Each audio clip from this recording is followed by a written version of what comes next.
ఎవరు title winner ఎవరు అవుతారు అనుకుంటున్నారు? I wish Seetha or Seetha. Okay, ఈసారి female trophy. Yeah. Okay, nice. ఒక్కొక్కరి పేర్లు చెప్తాను, జస్ట్ వాళ్ళ పేర్లు చెప్పగానే మీకు గుర్తొచ్చేది చెప్పేయండి. మణికంఠ. మణికంఠ అంటే నాకు గుర్తొచ్చేది రాకు అదా? అది అనే ఫన్నీ నోట్. సో నాకు అదే ఇంకా కళ్ళ ముందు ఉంటుంది.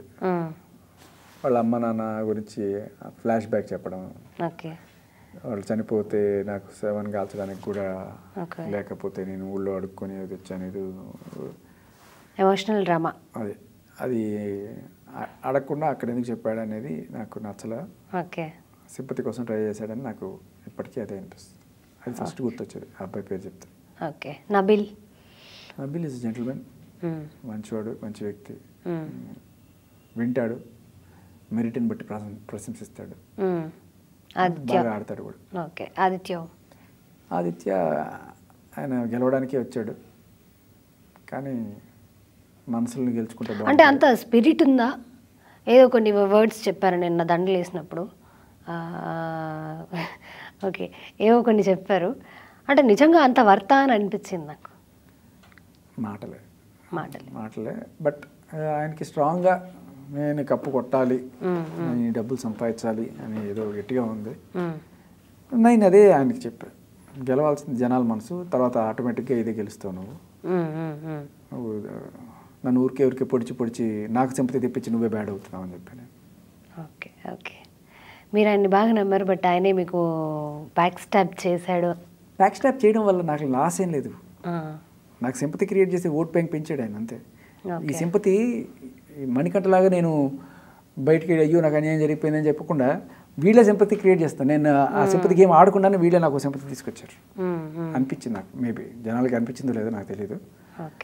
అది ఊరికే పొడుస్తున్నాడు, ఇతను ఇంత మంచిగా ఉన్నా కూడా చూసే పొడుస్తున్నాడు అని అక్కడ ఎవరికి ప్లస్ అవుతుంది, ఎవరికి మైనస్ అవుతుంది, అర్థం చేసుకోలేదు ఆయన.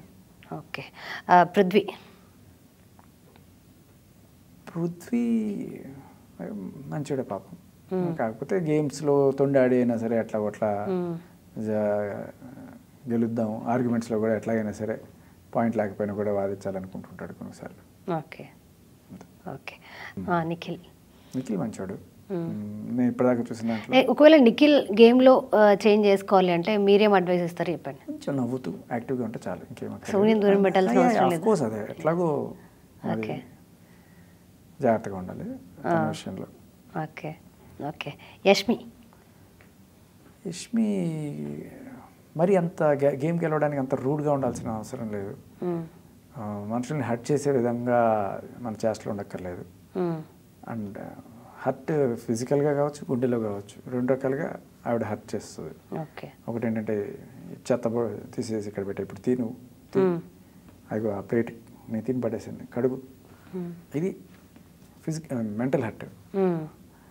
ఇక గేమ్స్లో సంచాలకుగా ఉన్నప్పుడు వాళ్ళు కొట్టుకొని రావని, రక్తాలు రావని, వాళ్ళు ఫిజికల్గా హర్ట్ అయినా మనం పట్టించుకోం.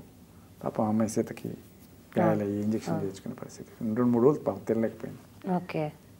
ఇవన్నీ చూపించలేదు మాకు. అవునా? ఓకే. విష్ణు పెట్టింది పాపం. ఓకే. ప్రేరణ ఇస్ మంచి అమ్మాయి. తనకి ఒక ఈవిడ ఎంత ఇన్ఫ్లుయెన్స్ చేసిందా, లేకపోతే ఆవిడ కూడా అది బలంగా నమ్ముతుంది ఆ సిద్ధాంతం. ఏమైనా పర్లేదు, గేమ్లో కొట్టుకొని రావండి, మమ్మల్ని ఎంటర్టైన్ చేయండి, మీకు రక్తాలు వచ్చినా ఏమైనా కూడా పర్లేదు అనేది. అండ్ కొంచెం స్ట్రాంగ్ సంచాలకుగా చేయలేకపోయింది, బట్ మంచి అమ్మాయి. Okay. Okay. Sita is very strong, sharp, intelligent, honest and మన తెలుగు అమ్మాయి. Vishnupriya very innocent, very kind hearted, very lively, very energetic. నేను అదే అడుగుతా ఇప్పుడు, తను ఎంత ఎనర్జీ ఎక్కడి నుంచి వస్తుంది, ఏం తింటావు అని చెప్పి. అంటే ఇప్పుడు విష్ణుప్రియ మెంటాలిటీకి ఆ హౌస్లో సస్టైన్ అవ్వగలదా తను? అవ్వకపోవచ్చు, బట్ ఉందంటే జనాలు మాత్రం ఆమె ఇప్పుడు గుండెలు పెట్టుకుంటారు, అదైతే అనిపిస్తుంది. Okay. Nainika 9K is also very nice girl. మంచి టాలెంటెడ్ అంటే ఫిజికల్గా టాస్క్స్ కావచ్చు, అథ్లెటిక్, జిమ్నాస్టిక్స్, మంచి స్ట్రాంగ్ నర్వ్, ఇవన్నీ కూడా. డ్యాన్స్ అదిరిపోతుంది. ఓకే. అంటే మీకు చూపించారో లేదు తెలియదు, కొన్ని డ్యాన్స్ స్టెప్లు చూసి మా కళ్ళు చెదిరిపోయాయి. వావ్ అనిపించింది. Great talent. అంత టాలెంట్ ఉండి అంత సింపుల్గా ఉండడం కూడా గొప్ప విషయమే. మీ హౌస్లో ఉన్న వాళ్ళందరిలో నైనికనే చిన్న అమ్మాయి కదా? నబీలో నైనికనే, వీళ్ళిద్దరు ఇద్దరులో ఎవరు? ఓకే. సోనియా నేను చెప్పడం ఎందుకంటే ప్రపంచం అంతా చూసింది. నాగార్జున గారు కూడా చెప్పారు. నా opinion is not different, same opinion. అలాగే శేఖర్ పాషా మీ ఒపీనియన్ చెప్పండి. నా గురించి మీరు చెప్పండి. అయితే నిజమండి, మీరు బయటికి వచ్చినందుకు ఆడియన్స్ అయితే చాలా ఫీల్ అవుతున్నారు, అందులో నేను ఒకదాన్ని. అలాగే బేబక్క బేబక్క ఎలిమినేషన్ మీకు ఏమనిపించింది మీరు చెప్పండి మీ మాటల్లో. బేబక్క స్వయంకృత అపరాధం అంతే, తనే చేసుకుంది. అనవసరంగా స్ట్రాంగ్గా ఉండాలి అనుకుని. నేను ఫస్ట్ నుంచి అదే నమ్ముతాను. స్ట్రాంగ్నెస్ అంటే జనాలు మనసును గెలుచుకోవాలి తప్ప ఏదో లోపల ఉన్న హౌస్ మేట్స్ వాళ్ళ మనసులు కాదు గెలుచుకోవాల్సింది. బయట చూసేవాళ్ళు వాళ్ళు డిసైడ్ చేస్తారు. వాళ్ళ మనసులో దోచుకో అంతే. మీ రీఎంట్రీ అయితే చాలా మంది ఆడియన్స్ అవన్నీ పక్కన పెట్టండి. ఇప్పుడు అందరి గురించి మీరు అడిగారు, తెలుసుకోవాలని కుతూహలం మీకు ఉన్నట్టే నా గురించి జనాలు ఏమనుకుంటున్నారు తెలుసుకోవాలని కుతూహలం ఉంటుంది. జెన్యూన్గా మీరేమనుకున్నారు చెప్పండి. మీరు కన్నింగ్ అనుకున్నారా లేకపోతే? నేను చాలా జెన్యున్గా చెప్తున్నా. బిఫోర్ లావణ్య ఎపిసోడ్ మీరు ఏంటనేది నాకు తెలియదండి. సీరియస్గా చెప్తున్నా, నాకు తెలియదు. అంటే ఏదో విన్నాను మీరు ఏదో పోరాడుతున్నారని సంగతి అది నాకు తెలుసు, కానీ దాంట్లో నిజాలు ఏంటో కూడా నాకు తెలియదు. వన్స్ మీరు బిగ్ బాస్ హౌస్కి వెళ్ళాక గుడ్ పర్సన్, మంచివారు, బాగా ఆడుతున్నారు, మాట్లాడాల్సిన చోట బాగా మాట్లాడుతున్నారు, అవసరం లేని చోట మాట్లాడట్లేదు అని అనిపించింది. అది నా జెన్యూన్ ఒపీనియన్, నేను చెప్తున్నాను.